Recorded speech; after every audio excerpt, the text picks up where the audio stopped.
30 years after the Monitor newspaper published its first edition, the newspaper has outlived an advertising ban, 2 closures, and the desire of government to have the newspaper in its thrall. Despite the threats, its intrepid reporters were not frightened to confront the establishment through the unfettered brand of journalism. Beyond politics and governance, the Monitor newspaper segments such as health and business offered a rich blend of content. On 20 years of HIV/AIDS in Uganda, that story won me a CNN Africa Journalist of the Year award in the health category, and in a way that award changed my life. It changed my life, the way people saw me as a journalist, not just in Uganda but also internationally, and it opened doors for me. So that story also was in the Monitor. That was 2001, and yes, I can't even remember many of them, but I remember specifically my health beat produced quite some amazing stories that I'm still very proud of. But there's actually something quite empowering about being able to write about an issue, and your words can cause people to actually look again at something they were not really paying attention to, and they understand it better, and actually they are empowered to participate in a public discussion, a policy discussion, and say, no, this needs to change. Have you seen that story? Do you see what it said? That needs to change. To feel like you're actually an active participant in changing the society for the better. Especially for people who may be getting the wrong, a raw deal or the wrong end of the stick from especially poor services, maybe injustice. It feels empowering that even when you really have nothing, you have no money, you have not such a status in society, but you're able to write this story and it can make a difference. Reporters mined history, pored over the details of classified information, spoke to sleuth and gleaned information from the cloistered halls of power where the UPDF High Command and Cabinet held its meetings. Museveni called it the High Command. He was very enthusiastic about the son and his proposals on reforming the army or something. So he gave it to the High Command, who are basically very tight on him, very close friends of his. But as soon as that meeting ended, we got a copy of that. Some kind of military doctrine. Yes, and the Museveni had written in a corner here, the president has written, their commander-in-chief, has written in a corner here instructing the soldiers to implement, here on the top left. He knew it was true, but he was angry. He was very angry. Who of the soldiers leaked it? Then he calls Mwenda. Mwenda goes there and he's asking Mwenda, where did this story come from? This story is not true. And Mwenda says, no, but WAF has got the story, the copy. I think it was a bit ridiculous. There are a couple of stories that I remember. One of those stories, very controversial, was a story of Museveni flying his daughter to go and give birth for antenatal care, and eventually to give birth in Spain, I think. That story had been given to Linda Nabusai. Linda Nabusai, I am told she is no longer a press secretary to the president, but she was. So Linda was given that story. She didn't do it on time. It was meant to be for Sunday Monitor. Charles Wichachi, because I was very quick.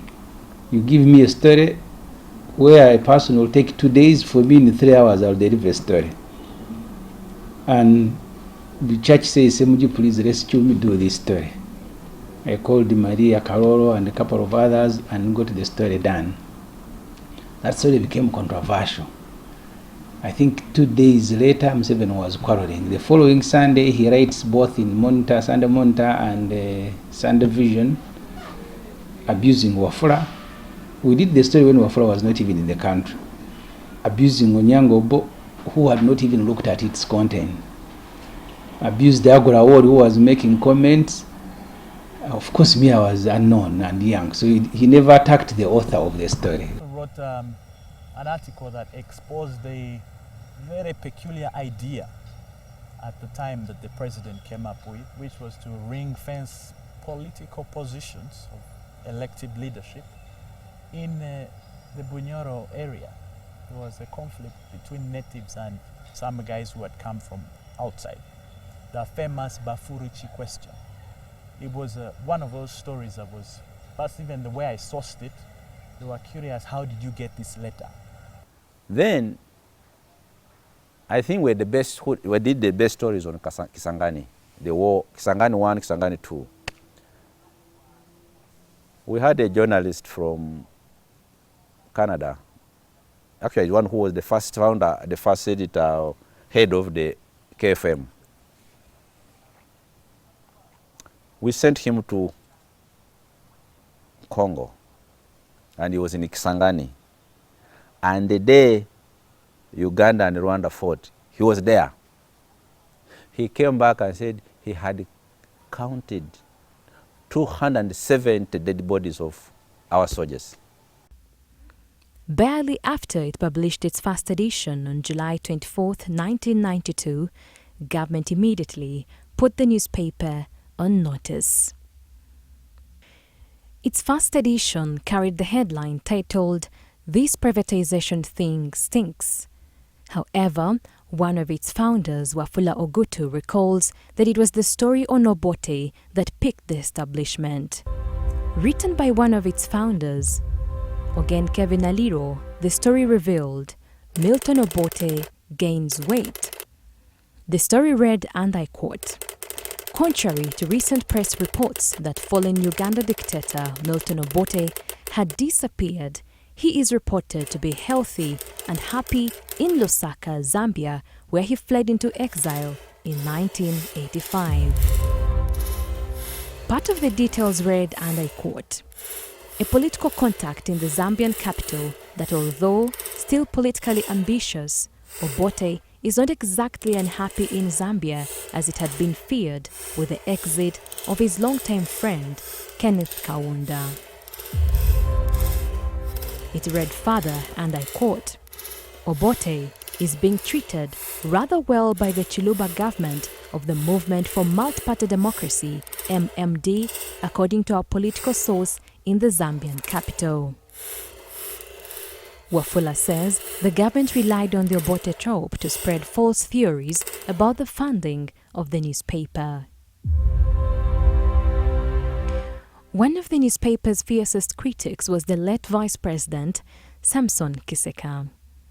He often claimed on radio that the Monitor newspaper had received a financial war chest from Obote.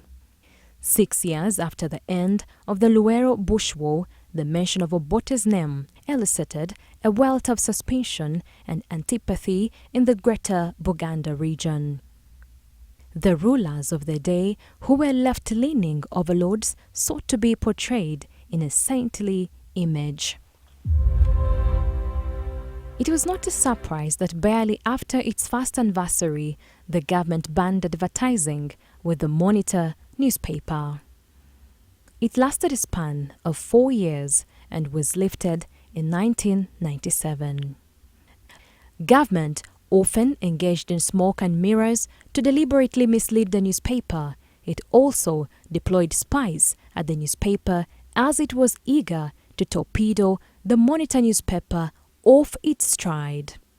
However, the editors at the Monitor newspaper enforced tight gatekeeping rigors to deal with such editorial lapses and false leads.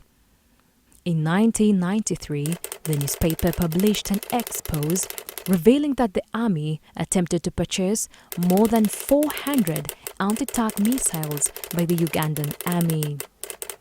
The Deputy Principal Private Secretary to the President, Captain Innocent Bisangwa, along with Uganda's ambassador to the United States, Stephen Katenta Apuli, 2 former Egyptian army officers, an American woman and a Turkish-American citizen, were arrested by the U.S. FBI in Orlando, Florida.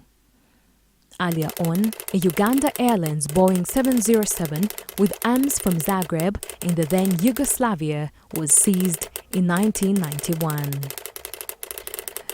This Uganda Airlines saga ostensibly meant to provide military support to the RPF rebels fighting Juvenal Habyarimana's government in Kigali, which was bubbling below the surface, came to the radar, exposing the murky side of the government.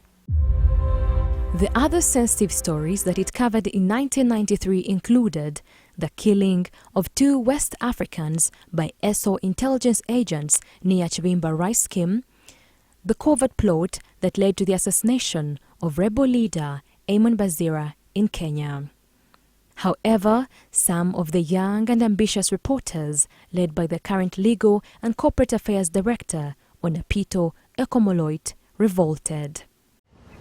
At my workstations, both at the Monitor and Makerere University, I picked up from where I had left before going to America. I'd come back.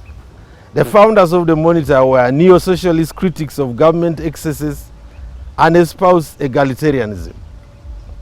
They were idols to us, their first graduate reporters from the Mass Communication School at Makerere University. 2 of them, Charles Onyango Bo and David Umabalkowa, had been our lecturers. We enjoyed a great spirit of freewheeling and camaraderie with them. We worked hard even though the pay was meager. We felt like owners and saw the newspaper taking baby steps. This is the Monitor now. By the time I returned from the USA, the paper's circulation had grown and the money was flowing in. The founders couldn't hide it. They bought land and ordered a fleet of saloon cars for themselves.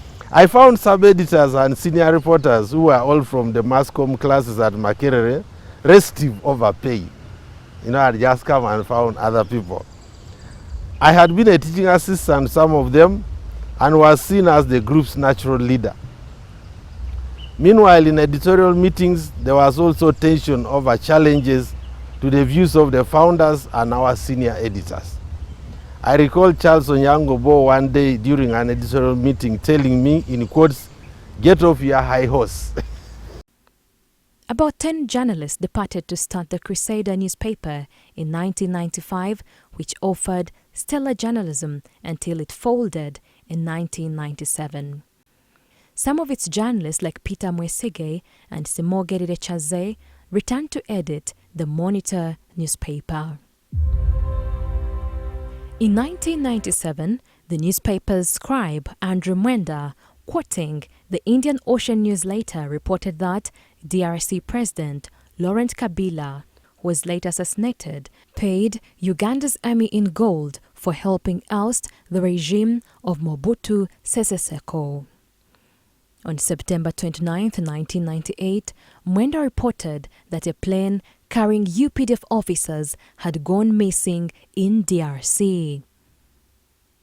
At the time the plane went missing, Uganda had been sucked into an intractable conflict in the neighboring DRC involving 8 African countries. Quoting a well-placed military source, Mwenda wrote that Kanojet Mwebaze had been one of the military officers in the missing plane, which was also transporting officials of a rebel alliance fighting to overthrow the government of former DRC President Laurent Kabila. Mwebaze, a maverick officer, was the brother to the late Major General James Kazini, the former army commander who was killed in Namwango, a suburb on the outskirts of Kampala on November 10, 2009. The chartered Kenyan registered Kessina aircraft 5YANV, according to the military source, had departed Entebbe for Bunia in the Ituri province of DRC on Friday, September 25, 1998. It had not been heard from since. Then State Minister for Defense and former Deputy Chief Justice Stephen Kavuma rebuked the newspaper for publishing lies. The survivors were Idi Taban, a Congolese, Abuki, and Miss Rosette Kirungi, who had parted ways with 6 others, including Lieutenant Colonel Mwebaze, when they disagreed on the direction to take. The death of Lieutenant Colonel Mwebaze was officially confirmed in a statement by the Defense Ministry on October 4, 1998. On October 10, 2002, the Monitor newspaper reported that a UPDF chopper had been shot down by LRA rebels in Padel district. Security personnel raided the newspaper and temporarily shut it down. It is an act that was repeated when the newspaper published a headline on May 6, 2013 titled, "Probe Assassination Claims," says Tinyefunza. A senior member of the security forces has asked Internal Security Organization, ISO, to investigate claims that top officials, including the Chief of Police, may have plotted to either assassinate or frame colleagues, reads part of the story.